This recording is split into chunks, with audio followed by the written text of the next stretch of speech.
Students 20th century के middle में जो आर्ट मूवमेंट्स का जो नंबर है उसमें एक बहुत ज़्यादा ग्रोथ हमें नज़र आती है।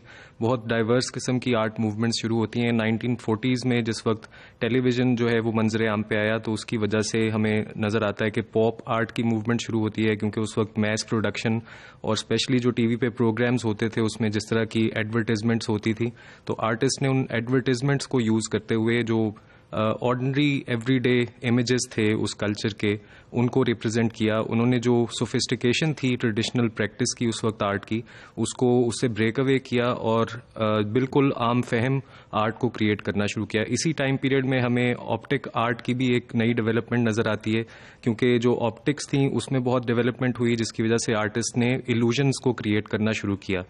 ये जो टाइम पीरियड है 1970 तक का, वहाँ पे आके एक और मेजर मूवमेंट एब्स्ट्रैक्ट एक्सप्रेशनिज्म की शुरू होती है, जिसमें दो मेजर ग्रुपिंग्स थी। एक को तो हम एक्शन पेंटिंग कहते हैं, जिसमें आर्टिस्ट जो थे वो कैनवस पे कलर्स को ड्रिप करके एक मोशन को सजेस्ट करते थे और उसमें ज़्यादातर उसका मीनिंग, उसका कॉन्सेप्ट और उसकी कम्युनिकेशन को इम्पोर्टेंस दी जाती थी।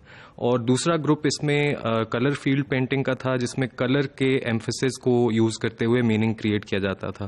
इसमें कुछ पेंटिंग्स हैं, जिस तरह से मार्क रोथको की आप एग्जाम्पल देख सकते हैं, जिसमें डिफरेंट कलर बैंड्स को यूज़ करते हुए एक मीनिंग सजेस्ट किया जाता है। फिर बर्नेट न्यूमन का काम है, जिसमें एक बहुत बड़े स्केल पे कलर को, एक सिंपल कलर को इस तरह से इंट्रोड्यूस करवाया जाता था, एक्सप्रेस किया जाता था कि जो व्यूअर है वो उसकी डेप्थ को एक्सपीरियंस कर सके, उस कलर फील्ड को एक्सपीरियंस कर सके और फिर उसको एक सेमी रिलीजियस एक्सपीरियंस की तरह से ट्रीट किया जाता था। तो इसमें जो कलर की एक्सपीरियंस था उसको इम्पोर्टेंस दी जाती थी और कैनवस का साइज़ इतना बड़ा रखा जाता था कि जो व्यूअर है वो पूरी तरह इमर्स हो जाए उस कलर के अंदर। यही वो टाइम है जिस वक्त कॉन्सेप्चुअल आर्ट की भी हमें एग्जांपल्स मिलना शुरू होती हैं। कॉन्सेप्चुअल आर्ट का बेसिक प्रेमिस ये था कि एक पेंटिंग के अंदर या किसी भी आर्ट वर्क के अंदर जो आइडिया है वो सेंट्रल इंपॉर्टेंस रखता है और उस आइडिया की कम्युनिकेशन ज़रूरी है। उसके लिए आप कोई भी मीन्स को इस्तेमाल कर सकते हैं। फॉर एग्जांपल इसमें लेटर ऑन हमें जंक आर्ट की डेवलपमेंट नज़र आती है, फाउंड ऑब्जेक्ट्स नज़र आते हैं, हैपनिंग और प्रोसेस आर्ट की एग्जांपल्स मिलती हैं,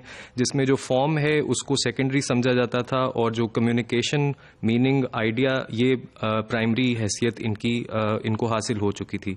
तो जंक आर्ट में ये एग्जांपल्स आप देखिए, जिस तरह से ये कंप्यूटर एक्सेसरीज़ को यूज़ करते हुए एक टेबल की प्रोडक्ट आपके सामने है, जिसमें आप देख रहे हैं कि सर्किट बोर्ड्स को इस्तेमाल करते हुए एक टेबल को क्रिएट किया गया है। अब सर्किट बोर्ड्स उस वक्त जिस कल्चर में कंप्यूटर जिस वक्त पॉपुलराइज हो रहा था, तो ये इस तरह के जो इमेजेस थे वो इमीडिएट अटेंशन ऑडियंस की अट्रैक्ट करते थे, तो इसलिए इस तरह के फाउंड ऑब्जेक्ट्स पर बेस्ड बहुत सारा आर्ट हमें नज़र आता है। इसी वक्त में प्रोसेस आर्ट की भी हमें एक शक्ल नज़र आती है, जिसके अंदर जो मेन थीम है वो ये है कि आर्ट को एज प्रोडक्ट नहीं देखा जाता, बल्कि उसके व्यूअर के एक्सपीरियंस का जो जर्नी है उसको इम्पोर्टेंस दी जाती है। अब आप ये एग्जांपल देखें तो यहाँ पे इस इंस्टॉलेशन आर्ट में एक व्यूअर जो है वो इस लाइब्रेंथ में से गुजरता है और ड्यूरिंग दैट उसको वो पूरा एक्सपीरियंस करता है। एक विजुअल एक्सपीरियंस भी होता है और एक फिजिकल प्लेस का एक्सपीरियंस भी इसमें शामिल है, और इन दोनों के कॉम्बिनेशन से जो एक्सपीरियंस व्यूअर गैदर करता है उसको प्रोसेस आर्ट का एसेंस कहा जाता है।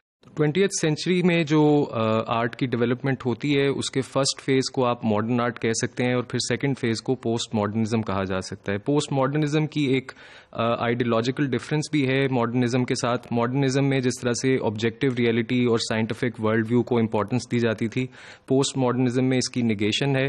पोस्ट मॉडर्निज्म ये कहता है कि जो भी रियलिटी के कॉन्सेप्ट्स हम डिस्कस करते हैं या आर्ट में एक्सप्रेस करते हैं वो सोशल कंस्ट्रक्शंस होती हैं, उनका कोई ऑब्जेक्टिव रियलिटी से ताल्लुक नहीं है। ऑब्जेक्टिव रियलिटी के कॉन्सेप्ट को भी सोशल कंस्ट्रक्शन समझा जाता है।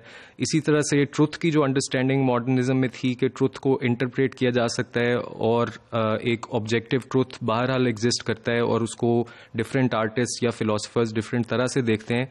पोस्ट मॉडर्निज्म में जो ऑब्जेक्टिव वैलिडिटी ऑफ ट्रुथ है उसकी निगेशन है और उसमें भी ट्रुथ को एक डेवलपिंग फैक्ट के तौर पे देखा जाता है, एक फिक्सिटी के तौर पे नहीं देखा जाता।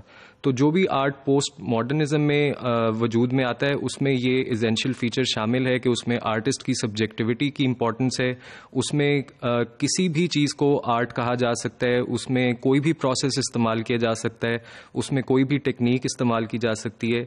जो एसेंशियल फीचर है वो ये है कि जो फिक्स पैरामीटर्स हमें 20th सेंचुरी की बिगिनिंग में नज़र आते हैं, जो कि पिछली आर्ट मूवमेंट्स में भी हमने देखा कि किस तरह से एक रैशनलिज्म और इमोशनलिज्म की डिबेट हमें नज़र आती है। 20th सेंचुरी में उसका कल्मिनेशन पॉइंट है और उसमें एक आइडियोलॉजिकल डिफरेंस जो कि पोस्ट मॉडर्निज्म और मॉडर्निज्म की शक्ल में नज़र आता है, वही रिफ्लेक्शन हमें आर्ट में भी नज़र आता है। जो 1950s के बाद का आर्ट है उसमें कॉन्सेप्ट इंपॉर्टेंट हो जाता है, आर्टिस्ट की सब्जेक्टिविटी इंपॉर्टेंट हो जाती है और जो मीन्स जिनसे आर्ट को एक्सप्रेस किया जाता है उनकी पोजीशन सेकेंडरी है और उसमें आर्टिस्ट के पास एक ग्रेटर फ्रीडम है कि वो जिस तरह चाहे वो अपने आइडिया को एक्सप्रेस कर सकता है। लेकिन एक जो एसेंशियल क्राइटेरियन फिर भी मौजूद रहता है वो ये कि आर्ट को बहरहाल एक कम्युनिकेशन ज़रूर करनी चाहिए। जो हमने इनिशियली इस कोर्स में डेफिनेशंस में भी देखा कि आर्ट की जो एसेंशियल रिक्वायरमेंट है वो ये है कि वो ऑडियंस को, व्यूअर को कोई आइडिया कम्युनिकेट करता है।